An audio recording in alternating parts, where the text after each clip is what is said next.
नमस्कार, मैं प्रेयसी और आप देख रहे हैं भारत एक्सप्रेस यूपी का डिजिटल प्लेटफॉर्म। दिल्ली ब्लास्ट मामले की जांच में अब तक कई चौंकाने वाले खुलासे सामने आए हैं, जो इस मामले की गहनता और जटिलता को दर्शाते हैं। एजेंसियों को डॉक्टर शाहीन से जुड़े बैंक खातों की पड़ताल में कई संदिग्ध लेन देन मिले हैं, जिनमें इस पूरे नेटवर्क की परतें धीरे धीरे उजागर हो रही हैं। सूत्रों के मुताबिक डॉक्टर शाहीन के 7 बैंक खातों में पिछले 7 साल में करीब 1.55 करोड़ रुपए का लेन देन हुआ है। इनमें कुछ खाते प्राइवेट बैंक और कुछ सरकारी बैंक में हैं, जिनमें से 3 खाते कानपुर में, 2 लखनऊ में और 2 दिल्ली में स्थित हैं।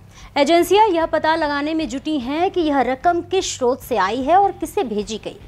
विशेष रूप से 2014 से 2017 के बीच लगातार बड़े ट्रांजैक्शन हुए हैं। उदाहरण के लिए 2014 में 9 लाख, 2015 में 6 लाख, 2016 में 11 लाख और 2017 में 19 लाख रुपए के लेन देन दर्ज हैं। इन आंकड़ों की पड़ताल से यह संकेत मिल रहे हैं कि यह गतिविधियां सिर्फ व्यक्तिगत नहीं बल्कि संगठित रूप से की जा रही थीं। एजेंसियों का ध्यान अब इस बात पर है कि ये पैसे किन लोगों के माध्यम से आए हैं और किन को भेजे गए। इस बीच लखनऊ में एटीएस और एनआईए की टीमों ने बड़ा अभियान चलाया।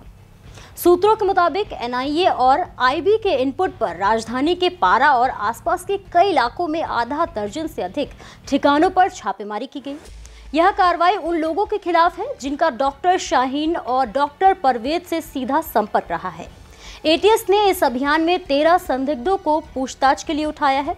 इन सभी पर शक है कि वे लगातार आरोपियों से संपर्क में थे और संदिग्ध गतिविधियों में शामिल हो सकते हैं। जांच अब कई स्तरों पर आगे बढ़ रही है। दिल्ली ब्लास्ट केस में एनआईए, जम्मू कश्मीर पुलिस और दिल्ली पुलिस मिलकर संयुक्त रूप से जांच कर रही है। लगातार सर्च ऑपरेशन चल रहे हैं और digital device, mobile chat, email, वित्तीय लेन देन और ऑनलाइन वॉलेट की पूरी जानकारी खंगाली जा रही है।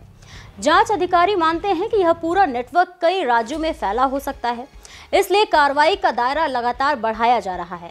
शाहीन और परवेज के संपर्क में रहने वाले लोगों की सूची भी लंबी होती जा रही है, जिससे पता चलता है कि यह नेटवर्क बहुत व्यापक है। सूत्र बताते हैं कि एजेंसियां bank statement, passbook, mobile payment, online wallet और संदिग्ध लेन देन की हर डिटेल को खंगाल रही है। कई ऐसे ट्रांजैक्शन मिले हैं जिन्हें पहली नज़र में संदिग्ध माना जा रहा है। जांच अधिकारी यह सुनिश्चित करना चाहते हैं कि कोई भी वित्तीय गतिविधि छूट ना पाए। इसके अलावा एटीएस की टीमें शहर के अलग अलग इलाकों में लगातार दबिश दे रही हैं। आसपास रहने वालों से पूछताछ की जा रही है ताकि यह पता लगाया जा सके कि शाहीन और परवेज किससे मिलते थे और किस तरह की गतिविधियों में शामिल थे। विशेषज्ञों का मानना है कि इस तरह की जांच में समय लगना स्वाभाविक है, क्योंकि कई बार छोटे छोटे लेन देन ही बड़े नेटवर्क की पहचान कराते हैं। फिलहाल एजेंसियां हर संभावना पर ध्यान दे रही हैं। डिजिटल फॉरेंसिक, वित्तीय फॉरेंसिक और मानव साक्ष्यों का संयुक्त विश्लेषण चल रहा है। इसके तहत mobile chats, social media activity और ईमेल ट्रैकिंग भी शामिल है। जांच अधिकारी ये भी स्पष्ट कर रहे हैं कि इस मामले में केवल दिल्ली या लखनऊ तक ही सीमित नहीं रहेंगे। पूरे देश में संदिग्ध गतिविधियों की जांच की जा रही है और कई अन्य राज्यों में भी संभावित ठिकानों पर रेड की योजना बनाई जा रही है। इससे साफ है कि यह सिर्फ एक स्थानीय या मामूली मामला नहीं है, बल्कि एक व्यापक और संगठित नेटवर्क का खुलासा हो रहा है। इस बीच आम जनता में भी इस मामले को लेकर चिंता बढ़ रही है। सुरक्षा एजेंसियां लगातार लोगों से सतर्क रहने की अपील कर रही हैं और किसी भी संदिग्ध गतिविधि की सूचना देने को कह रही हैं। जांच का फोकस केवल आरोपियों पर ही नहीं बल्कि उनके संपर्क नेटवर्क और वित्तीय चैनलों पर भी है, जिससे यह सुनिश्चित किया जा सके कि भविष्य में कोई बड़ा हमला ना हो।